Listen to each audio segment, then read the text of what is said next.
Hello friends, welcome back to my YouTube channel. Friends, आज के इस वीडियो लेक्चर में हम मराठा संघ यानी इसमें शिवाजी और उनसे उनके उत्तराधिकारी से संबंधित जो पेशवाओं से संबंधित जो प्रश्न पूछे गए हैं या फिर आने आने वाले जो एग्ज़ाम हैं उन्हें पूछे जाने की संभावना है, उन सभी प्रश्नों पर हम चर्चा करने वाले हैं। तो शुरुआत करते हैं। आज का पहला प्रश्न है कि मराठों के उत्कर्ष के महत्वपूर्ण क्या कारण थे, यानी मराठा का उत्कर्ष कैसे हुआ। तो इनमें विभिन्न कारण हैं, जिनमें कि महाराष्ट्र की भौगोलिक स्थिति, औरंगजेब की हिंदू विरोधी नीति और मराठा धर्म सुधारकों का प्रभाव, और साथ ही साथ शिवाजी का जो है जुझारू व्यक्तित्व। इन सभी गुणों यानी इन महत्वपूर्ण कारणों में ये सभी कारण हैं। ठीक है, इनमें सिर्फ आपको ये चार छोड़ के, ठीक है, ये वाला छोड़ के, यानी महाराष्ट्र की भौगोलिक स्थिति, औरंगजेब की हिंदू विरोधी नीति और मराठा धर्म सुधारकों का प्रभाव, और पांचवा आपका शिवाजी का जुझारू व्यक्तित्व। इनमें ये महत्वपूर्ण कारक है मराठों के उत्कर्ष में। ठीक है, तो इस प्रश्न का सही उत्तर क्या हो जाएगा? ऑप्शन सी, 1, 2, 3 और 5।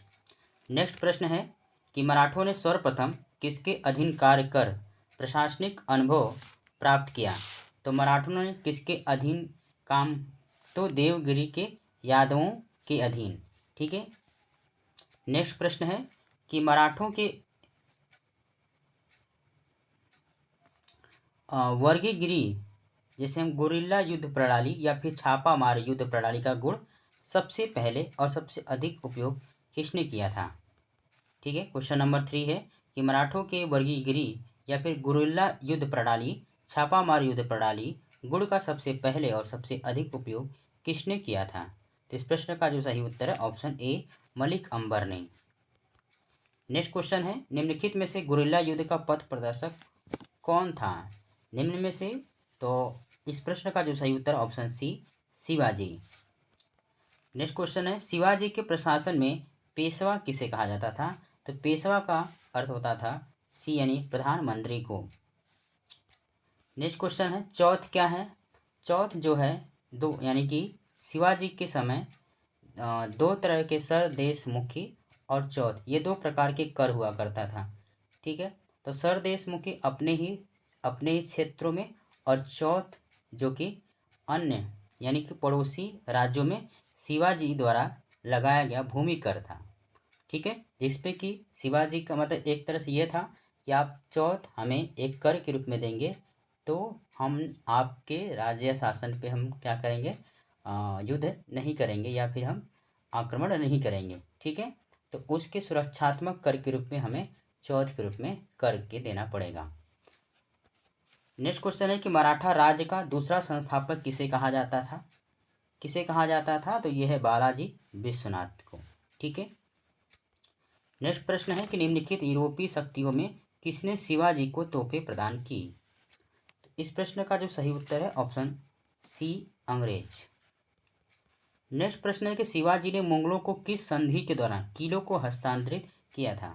ठीक है, तो यानी शिवाजी के द्वारा जो जीते गए किले थे उनमें एक पुरंदर की संधि होती है, जिसमें कि कुछ किले जो हैं मुगलों को दी जाती है और कुछ किले अपने पास रखते हैं। तो किस संधि के द्वारा? तो पुरंदर की संधि, और पुरंदर की अर्थ ही होता है किला। शिवाजी का राज्याभिषेक कहाँ पर हुआ था? तो इस प्रश्न का जो सही उत्तर है option A, Raigarh. Next question है, किसके शासनकाल में मराठा प्रमुख संभाजी की हत्या कर दी गई थी? तो इस प्रश्न का जो सही उत्तर ऑप्शन ए, औरंगजेब। नेक्स्ट प्रश्न है, शिवाजी के साम्राज्य की राजधानी कहाँ थी? तो इस प्रश्न का जो सही उत्तर है ऑप्शन बी, रायगढ़। पानीपत की तीसरी लड़ाई कब हुई थी? 1761 में। किनके बीच हुआ था? तो इस प्रश्न का जो सही उत्तर ऑप्शन ए, पेशवा बाजीराव द्वितीय और अहमद शाह अब्दाली के मध्य। इसमें किसकी जीत हुई थी? तो इसमें अहमद शाह अब्दाली की जीत हुई थी। ये अफगान शासक था एक तरह का, और पेशवा यानी मराठों का हार हुई थी उसमें। नेक्स्ट प्रश्न है कि शिवाजी सर्वाधिक प्रभावित थे? तो किससे सर्वाधिक प्रभावित थे? तो जीजाबाई से। जीजाबाई कौन थी? तो जीजाबाई उनकी माता थी। ठीक है। नेक्स्ट प्रश्न है कि अष्टप्रधान मंत्रिपरिषद किस शासक के शासनकाल में थी? तो ये है आपके शिवाजी। ठीक है, ये अष्ट प्रधानों के एक मंत्रिपरिषद हुआ करता था। और शिवाजी के राजनीतिक गुरु और संरक्षक किसे माना जाता है? तो है दादाजी कोंडदेव को। नेक्स्ट प्रश्न है सम्मिलित करना है सूची 1 और सूची 2 को। तो शाहजी भोसले कौन थे? उनके पिता थे। और जीजाबाई उनकी माता थी। और समर्थ रामदेव उनके गुरु थे। और दादाजी कोंडदेव उनके संरक्षक थे। इस प्रश्न का जो सही उत्तर हो जाएगा ऑप्शन ए। नेक्स्ट प्रश्न है शिवाजी को कर्म दर्शन का उपदेश देने वाले एवं शिवाजी के पुत्र संभाजी को मराठों का संगठित करने और महाराष्ट्र धर्म को प्रचारित करने का उपदेश देने वाले मराठा संत थे। तो इस प्रश्न का जो सही उत्तर हो जाएगा वो है option A Samarth Ramdas. Next प्रश्न है दास बोध के रचनाकार कौन है? तो इस प्रश्न का जो सही उत्तर option D Samarth Ramdas. Next प्रश्न लॉर्ड वेलेस्ली की सहायक संधि को स्वीकार करने वाला पहला मराठा सरदार कौन था? तो इस प्रश्न का जो सही उत्तर ऑप्शन ए पेशवा बाजीराव द्वितीय। नेक्स्ट प्रश्न है सरंजामी प्रथा किसके संबंधित थी? सरंजामी प्रथा किससे संबंधित थी? इस प्रश्न का जो सही उत्तर है ऑप्शन ए मराठा भू राजस्व व्यवस्था से। नेक्स्ट प्रश्न है वह कौन सेना नायक था जिसे बीजापुर के सुल्तान ने 1659 ईस्वी में शिवाजी को जिंदा या मुर्दा पकड़कर लाने के लिए भेजा था? तो इस प्रश्न का जो सही उत्तर है ऑप्शन बी अफजल खां। ठीक है, अफजल खां। और जब अफजल खां और शिवाजी की भेंट होती है तो अफजल खां जो है धोखे से शिवाजी को मारना चाहता था। तो शिवाजी उस वक्त क्या करते हैं कि अपने एक खंजर से अफजल खां को मार देते हैं। ठीक है, आगे है कि शिवाजी मुगलों की कैद से भागने के समय वो कौन से नगर में कैद थे? तो इस प्रश्न का जो सही उत्तर है ऑप्शन बी आगरा। ठीक है। नेक्स्ट प्रश्न है ग्वालियर राज्य की स्थापना किसने की थी? इस प्रश्न का जो सही उत्तर है option D Jiwajirao Scindia. Next प्रश्न है एक इतिहासकार ने पानीपत की तीसरी लड़ाई को स्वयं देखा, वो कौन था? तो इस प्रश्न का जो सही उत्तर ऑप्शन बी काशीराज पंडित। शिवाजी द्वारा दुर्गों पर किए गए अधिकार का सही क्रम क्या था? तो इस प्रश्न का जो सही उत्तर ऑप्शन ए सिंहगढ़, कोंडाना या फिर तोरण, पुरंदर और रायगढ़। अगला प्रश्न है एक तरफ सूची दूसरा घटना वर्ष दिया हुआ है। तो बीजापुर के सरदार अफजल खां की हत्या कब की थी शिवाजी ने? तो 1659 में। और दक्कन के मुगल सूबेदार शाइस्ता खां पर पूना में हमला 1663 में। सूरत की प्रथम लूट 1664 में और सूरत की दूसरी लूट 1670 में। इस प्रश्न का जो सही उत्तर है ऑप्शन ए। अगला प्रश्न शिवाजी का जन्म कहाँ हुआ था? इस प्रश्न का जो सही उत्तर है ऑप्शन ए शिवनेर के दुर्ग में। अगला प्रश्न है शिवाजी और औरंगजेब के आगरा दरबार में कब उपस्थित हुए थे? इस प्रश्न का जो सही उत्तर ऑप्शन बी 1666 ईस्वी में। अगला प्रश्न है शिवाजी के बाद मराठा शासन को निम्नलिखित में किसने सरल और कारगर बनाया था? इस प्रश्न का जो सही उत्तर ऑप्शन बी बालाजी विश्वनाथ। अगला प्रश्न शिवाजी के अष्ट प्रधान का जो सदस्य विदेशी मामलों की देख रेख करता था उसे क्या कहा जाता था? तो उसे सुमंत कहा जाता था। डी विकल्प सही उत्तर है। अगला प्रश्न है शिवाजी को राजा की उपाधि किसने प्रदान की थी? तो इस प्रश्न का जो सही उत्तर है ऑप्शन सी औरंगजेब ने। नेक्स्ट प्रश्न है शिवाजी ने कब छत्रपति की उपाधि धारण कर अपना राज्याभिषेक करवाया था? इस प्रश्न का जो सही उत्तर है ऑप्शन डी जून 1674 में। अगला प्रश्न काशी के किस प्रसिद्ध विद्वान ने शिवाजी का राज्याभिषेक करवाया था? इस प्रश्न का जो सही उत्तर ऑप्शन ए श्री विश्वेश्वर जी गंगा भट्ट। अगला प्रश्न है अपने राज्याभिषेक के उपलक्ष्य में शिवाजी ने क्या नहीं किया? तो इस प्रश्न का जो सही उत्तर है ऑप्शन डी सभी प्रकार के कर हटा लिए। तो ये इनमें से कथन जो है गलत है। बाकी शेष अपनी एक मोहर बनवाई, ये सही है। एक नया संवत चला, ये भी सही है। क्षत्रिय कुल व तस्मा क्षत्रिय परिवारों का आभूषण एवं हिंदू धर्मोद्धारक यानी हिंदू धर्म का उद्धारक की उपाधि धारण की थी। इनमें ए बी सी सही है, जो कि डी में से नहीं सही है। आगे है शिवाजी का अंतिम सैन्य अभियान थी। तो इस प्रश्न का जो सही उत्तर ऑप्शन ए कर्नाटक अभियान। अगला प्रश्न है शिवाजी को पहाड़ी चूहा व साहसी डाकू की संज्ञा किसने दी थी। तो इस प्रश्न का जो सही उत्तर है ऑप्शन सी औरंगजेब। औरंगजेब ही शिवाजी का समकालीन था। अगला प्रश्न है शिवाजी के समय अष्टप्रधान कहा जाता था। तो किसे कहा जाता था, शिवाजी के 8 महत्वपूर्ण सलाहकारों को, या फिर 8 मंत्रिपरिषद के पार्षदों को, या फिर 8 सर्वाधिक बहादुर सैनिकों को जो शिवाजी के अंगरक्षक होते थे, या फिर 8 विद्वान सभा को। तो इस प्रश्न का जो सही उत्तर ऑप्शन सी 8 मंत्रियों की एक परिषद को। सुमिलित करिए, एक तरफ अष्टप्रधान के सदस्य और उनके अर्थ दिया हुआ है। तो मजूमदार या आमात जो होते थे वो वित्त मंत्री एवं राजस्व मंत्री हुआ करते थे। वकियानवीस जो मंत्री होते थे वो गृह मंत्री हुआ करते थे। सुमंत या दबीर जिसे हम विदेश मंत्री कहते हैं। और श्रुनवीस या फिर सुरनीस या सचिव जिसे शाही पत्र का विभाग प्रधान कहा जाता था। तो इस प्रश्न का जो सही उत्तर ऑप्शन ए। ठीक है, आगे बढ़ते हैं नेक्स्ट प्रश्न की तरफ। अगला प्रश्न है सर ए नौबत का क्या अर्थ था।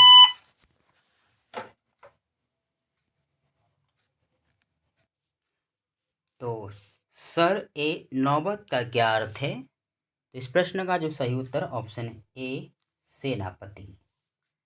आगे बढ़ते हैं शिवाजी की भू राजस्व व्यवस्था के संदर्भ में क्या सत्य है। तो इस प्रश्न का जो सही उत्तर है ऑप्शन डी इनमें से सभी। क्या है, शिवाजी ने रस्सी द्वारा माप के स्थान पर काठ एवं मानक छड़ी का प्रचलन किया। और भू राजस्व लगन की दर आरंभ में कुल कितनी थी, 33%, जो कि इसे बढ़ाकर 40% कर दी गई। और शिवाजी ने जमींदारी जागीरदारी का विरोध करते हुए उन्होंने रैयतवाड़ी व्यवस्था का अपनाया था। आगे बढ़ते हैं चौथ, मुगल क्षेत्रों की भूमि एवं पड़ोसी राज्यों की आय का चौथा हिस्सा यानी 25% होता था। इस कर को किस वंश के शासकों ने वसूला था। तो इस प्रश्न का जो सही उत्तर है ऑप्शन बी मराठा वंश ने। आगे है सरदेशमुखी की वसूली शिवाजी इस आधार पर करते थे कि वे महाराष्ट्र के पुश्तैनी यानी सरदेशमुख प्रधान मुखिया है। सरदेशमुखी राजस्व का कितना प्रतिशत हुआ करता था। इस प्रश्न का जो सही उत्तर है ऑप्शन ए 10%। आगे बढ़ते हैं मराठा काल में अस्थाई घुड़सवार सेना एवं अस्थाई घुड़सवार सेना कहलाती थी। तो इस प्रश्न का जो सही उत्तर ऑप्शन ए पागा या बरगीर एवं सिलहदार। नेक्स्ट प्रश्न है कि मराठा कालीन घुड़सवार सेना में एक हवलदार के अधीन कितने घुड़सवार होते थे। तो इस प्रश्न का जो सही उत्तर है ऑप्शन ए 25। अगला प्रश्न है कि मराठा कालीन पैदल सेना में एक नायक के अधीन कितने पायक या फिर पैदल सैनिक हुआ करते थे। तो इस प्रश्न का जो सही उत्तर है ऑप्शन ए 9। अगला प्रश्न है शिवाजी ने मजबूत नौसेना का गठन किया था। शिवाजी का सर्वप्रथम नौसैनिक बेड़ा कहाँ स्थापित किया गया था। इस प्रश्न का जो सही उत्तर ऑप्शन ए कोलाबा। अगला प्रश्न है किसने प्रतिनिधि पद का सृजन किया जो पद क्रम में पेशवा से ऊपर था। इस प्रश्न का जो सही उत्तर है ऑप्शन बी राजा राम। आगे बढ़ते हैं नेक्स्ट प्रश्न की तरफ। शिवाजी के बाद क्रमशः दूसरा छत्रपति एवं दूसरा पेशवा कौन बना। तो इस प्रश्न का जो सही उत्तर है ऑप्शन सी संभाजी एवं कवि कलश। सुमिलित करना है, एक तरफ छत्रपति और उनका शासनकाल दिया हुआ है। ठीक है, तो संभाजी का कार्यकाल रहा है 1680 से लेकर 89 तक, और राजा राम का 1689 से 1700, और ताराबाई का 1700 से लेकर 8 तक, और साहू जी प्रथम का 1708 से लेकर 1749 तक। ठीक है, इस प्रश्न का जो सही उत्तर हो जाएगा ऑप्शन ए। अगला प्रश्न है किस मराठा शासक के शासनकाल को पेशवाओं के शासनकाल के नाम से जाना जाता है। तो इस प्रश्न का जो सही उत्तर है ऑप्शन सी साहू। अगला प्रश्न है मराठा मंडल या मराठा राजसंघ की स्थापना किस पेशवा के समय हुई थी? तो इस प्रश्न का जो सही उत्तर है ऑप्शन ए बालाजी विश्वनाथ। मुगलों एवं मराठों के बीच हुई 1719 में रिचर्ड टेम्पल ने मराठा साम्राज्य का मैग्ना कार्टा कहा। ये संधि बालाजी विश्वनाथ एवं सैयद बंधुओं की ने किसके नाम पर की थी? तो इस प्रश्न का जो सही उत्तर ऑप्शन ए मराठा छत्रपति शाहू एवं मुगल बादशाह रफी उद दरजाद को। अगला प्रश्न है मराठा साम्राज्य की सबसे बहादुर महिला कौन थी? तो इस प्रश्न का जो सही उत्तर ऑप्शन ए ताराबाई। अगला प्रश्न है वो अंतिम छत्रपति कौन था जिसने संपूर्ण अधिकारों का भोग किया और जिसके बाद मराठा छत्रपति नाम के राजा रह गए और धीरे धीरे सारी शक्ति पेशवाओं के हाथ में चली गई? तो इस प्रश्न का जो सही उत्तर ऑप्शन ए साहू जी प्रथम। अगला प्रश्न है यही समय है जब हम विदेशियों यानी मुगलों को अपने देश से निकालकर अमर कीर्ति का अर्जन कर सकते हैं। यदि हम इस सुख रहे पुराने वृक्षों के तनों पर आघात करेंगे तो उसकी शाखाएं अपने आप ही गिर जाएंगी। ये किसने कहा था? ये कथन बाजीराव प्रथम का है। आगे है किसे लड़ाकू पेशवा और हिंदू शक्ति का अवतार कहा जाता है? तो इस प्रश्न का जो सही उत्तर ऑप्शन ए बाजीराव प्रथम। अगला प्रश्न है निम्न में से किसने पुर्तगालियों से सालसेट एवं बेसिन के द्वीपों को छीना था? इस प्रश्न का जो सही उत्तर है ऑप्शन बी बाजीराव प्रथम। अगला प्रश्न है किस पेशवा ने मुगल बादशाह मोहम्मद शाह रंगीला को मराठा शक्ति की एक झलक दिखाने के लिए 1737 ईस्वी में दिल्ली पर आक्रमण किया और मोहम्मद शाह को मालवा की सूबेदारी पेशवा के नाम करने के लिए विवश किया? तो इस प्रश्न का जो सही उत्तर ऑप्शन ए बाजीराव प्रथम।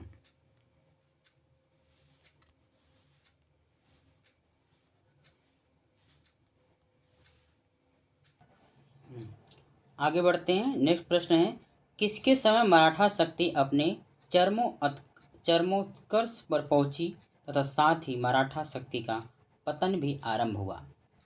इस प्रश्न का जो सही उत्तर है option C Balaji Bajirao. C option सही है।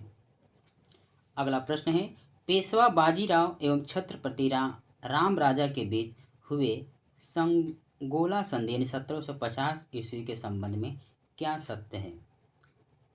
तो दिए गए विकल्प में उपयुक्त सभी इसमें जो विकल्प हैं वो सही हैं। तो ये संधि पूना सम्मेलन में सभी मराठा सरदारों की उपस्थिति में किया गया। छत्रपति रामराजा द्वारा संगोला नामक दस्तावेज पर हस्ताक्षर करने के कार्य संगोला संधि कहलाया और केंद्रीय सरकार का पूरा दफ्तर सतारा से पूना कर दिया गया एवं पेशवा राज का सर्वे सर्वा बन गया। ठीक है, इस प्रश्न का जो सही उत्तर ऑप्शन डी। आगे है किस मराठा सरदार ने पूर्व में बंगाल बिहार उड़ीसा 1741-51 के बीच मराठा शक्ति का प्रसार किया और बंगाल के नवाब अलीवर्दी खां को संधि करने पर विवश कर दिया? तो इस प्रश्न का जो सही उत्तर है ऑप्शन ए रघुजी भोसले। आगे है किस मराठा सरदार ने 1758 से 59 में पंजाब विजय किया? तो इस प्रश्न का जो सही उत्तर है ऑप्शन बी रघुनाथ राव। आगे है किसने दिल्ली में मुगल बादशाह की सहायता के लिए रखे गए अपने सेना का वेतन चुकाने के लिए दिल्ली के दीवान आम की छत से चांदी निकलवा ली? तो इस प्रश्न का जो सही उत्तर है ऑप्शन ए सदाशिवराव भाऊ। अगला प्रश्न है दो मोती जल में घुल गए, सोने की 27 मोहरें खो गई, चांदी और तांबे की जो हानि हुई उसकी कोई अनुमान नहीं लगाया जा सकता, ये किसके संबंधित है? तो इस प्रश्न का जो सही उत्तर ऑप्शन ए पानीपत के तृतीय युद्ध में मराठा सेना के विनाश से। अगला प्रश्न है पानीपत के तृतीय युद्ध में मारे जाने वाले दो महत्वपूर्ण सैन्य सरदार थे? तो इस प्रश्न का जो सही उत्तर ऑप्शन ए विश्वासराव और सदाशिवराव भाऊ। अगला प्रश्न है किस इतिहासकार ने कहा पानीपत का तृतीय युद्ध एक निर्णायक युद्ध था? मराठा सेना की मुकुटमणि वहीं गिर गई थी और इस युद्ध के पश्चात मराठों के अखिल भारतीय साम्राज्य के स्वप्न नष्ट हो गए। तो इस प्रश्न का जो सही उत्तर ऑप्शन ए जादूनाथ सरकार। अगला प्रश्न है शिवाजी के बाद किसने गुरिल्ला युद्ध का संचालन किया था? इस प्रश्न का जो सही उत्तर ऑप्शन ए बाजीराव प्रथम। नेक्स्ट है किस मराठा पेशवा को मैकियावेली का कहा जाता है? इस प्रश्न का जो सही उत्तर है ऑप्शन है ए नाना फडणवीस। अगला प्रश्न है निम्न में से किसने पानीपत के तृतीय युद्ध में संगठित मराठा सेना का नेतृत्व किया था? तो इस प्रश्न का जो सही उत्तर है ऑप्शन सी सदाशिवराव भाऊ। अगला प्रश्न है पानीपत के तृतीय युद्ध के परिणामों से पेशवा बालाजी बाजीराव को गहरा आघात लगा जिससे उनकी मृत्यु हो गई और बालाजी बाजीराव के बाद बने पेशवाओं का कालानुक्रम सजाइए। तो इस प्रश्न का जो सही उत्तर हो जाएगा इसमें सबसे अंतिम में हो जाएगा सबसे हो जाएगा चार नंबर यानी कि ये विकल्प हमारा कट जाएगा। और उसके पहले माधवाराव नारायण यानी 4-3। और इस प्रश्न का जो सही उत्तर होगा वो ऑप्शन ए होगा, यानी सबसे पहले इसमें माधवाराव, उसके बाद नारायण राव, उसके बाद आपका माधवा नारायण और फिर बाजीराव यानी अंतिम में। ठीक है, इस प्रश्न का जो सही उत्तर है ऑप्शन ए है। आगे बढ़ते हैं। वर्ष 1771 में दिल्ली की गद्दी पर शाह आलम द्वितीय को पुनर्स्थापित करने वाला मराठा का सरदार था।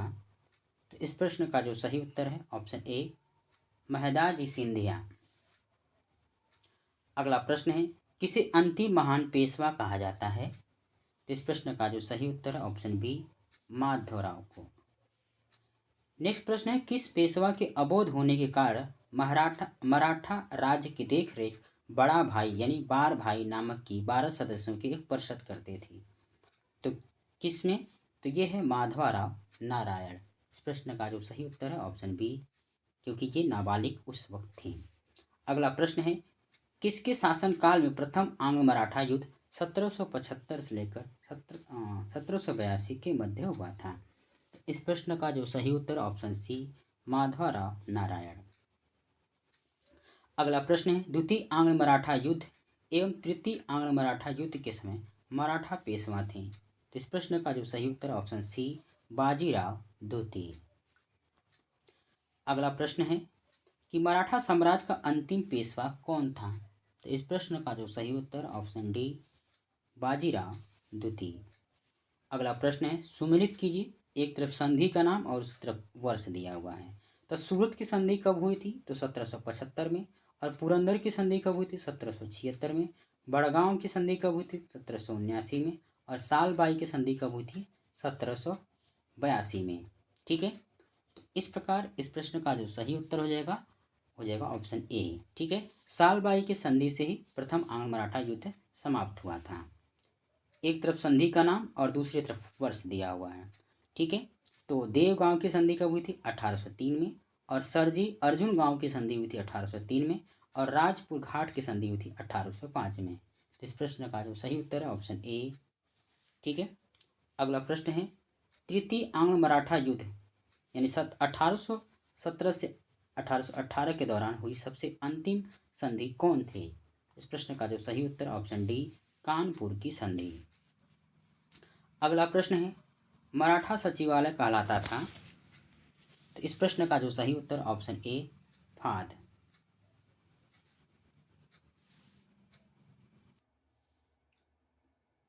चलिए नेक्स्ट प्रश्न है तृतीय आंग्ल मराठा युद्ध जो कि अंग्रेजों एवं मराठों के बीच अंतिम युद्ध था का क्या परिणाम था?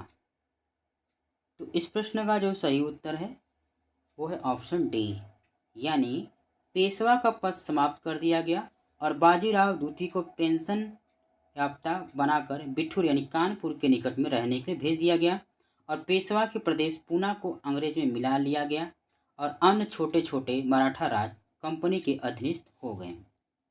अगला प्रश्न है किस मराठा सरदार ने सेना का गठन यूरोपीय ढंग से किया?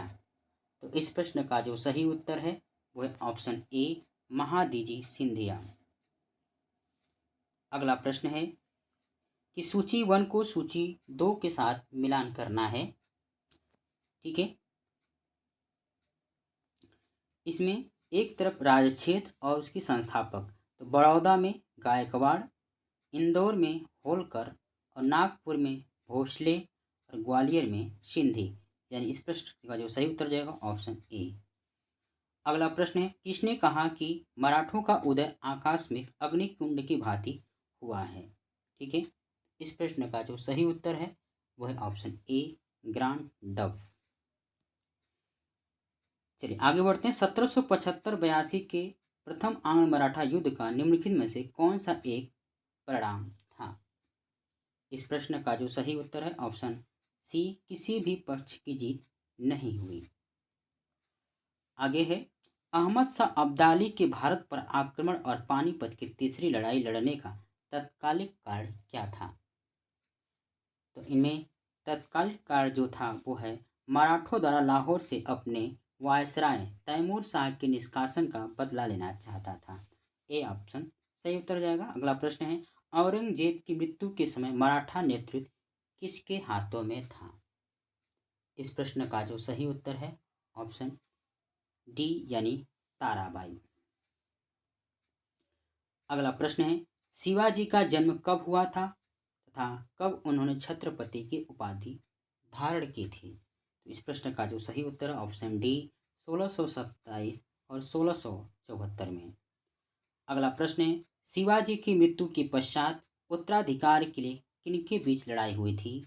इस प्रश्न का जो सही उत्तर है ऑप्शन सी, राजा राम और संभाजी। ठीक है, अगला प्रश्न है, पेशवाई को कब समाप्त किया गया था? इस प्रश्न का जो सही उत्तर है ऑप्शन बी, 1818 में। ठीक है फ्रेंड्स, तो इस तरह से ये आपके पेशवा और जो मराठा संघ से संबंधित, शिवाजी से संबंधित जो भी प्रश्न पूछे गए थे या फिर पूछे जाने की आगे संभावना, उन सभी प्रश्नों पर हमने चर्चा किया।